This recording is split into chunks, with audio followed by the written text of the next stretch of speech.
राज्यात पाऊस लांबलेला असला तरी कोल्हापूर जिल्ह्यातील शेतकऱ्यांनी शेतीच्या मशागतीच्या आणि पेरणीच्या कामाला सुरुवात आहे ती केलेली आहे। मी आता आहे कोल्हापुरातील कंदलगाव या गावामध्ये आणि इथली दृश्य आपण बघू शकतो की शेतकरी पारंपरिक पद्धतीनं भाताची पेरणी आहे ती करताना आपल्याला बघायला मिळत आहेत। बैलजोडीच्या सहाय्यानं ही पेरणी आहे ती केली जात असल्याचं आपल्याला बघायला मिळतंय। खरं तर यावर्षी पाऊस लांबलेला आहे आणि त्यामुळे अनेक ठिकाणी मशागतीची कामं देखील लांबलेली आहेत। काही ठिकाणी मशागतीची कामं अंतिम टप्प्यात आलेली आहेत आणि ज्या ठिकाणची मशागतीची कामं झालेली आहेत त्या ठिकाणी आता पेरणी करण्याकडे ह्या सगळ्या शेतकऱ्यांचा कल आहे तो आपल्याला बघायला मिळतोय। खरं तर गेल्या वर्षी पाऊस लवकर सुरू झालेला होता आणि त्यामुळे पेरणी करण्यासाठी देखील वेळ मिळाला नाही शेतकऱ्यांना, अशा पद्धतीची परिस्थिती होती। मात्र यावर्षी काहीशी उलट परिस्थिती आपल्याला बघायला मिळते। जून महिना उजाडला तरी पाऊस अद्याप सुरू झालेला नाही आणि त्यामुळे शेतकऱ्यांची चिंता आहे ती काहीशी वाढलेली आहे। मात्र असं असलं तरी येत्या काळामध्ये पाऊस वाढेल अशी आशा शेतकऱ्यांना आहे आणि म्हणूनच या सगळ्या शेतीच्या कामाला आता वेग आल्याचं बघायला मिळतंय। शेतकरी या सगळ्या पेरणीच्या कामामध्ये व्यस्त असल्याची दृश्य कोल्हापुरातील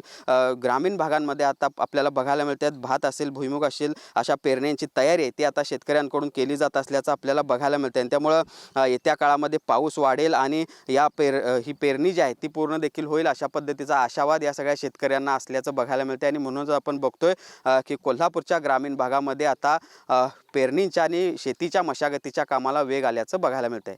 भूषण पाटील, TV9 मराठी, कोल्हापूर।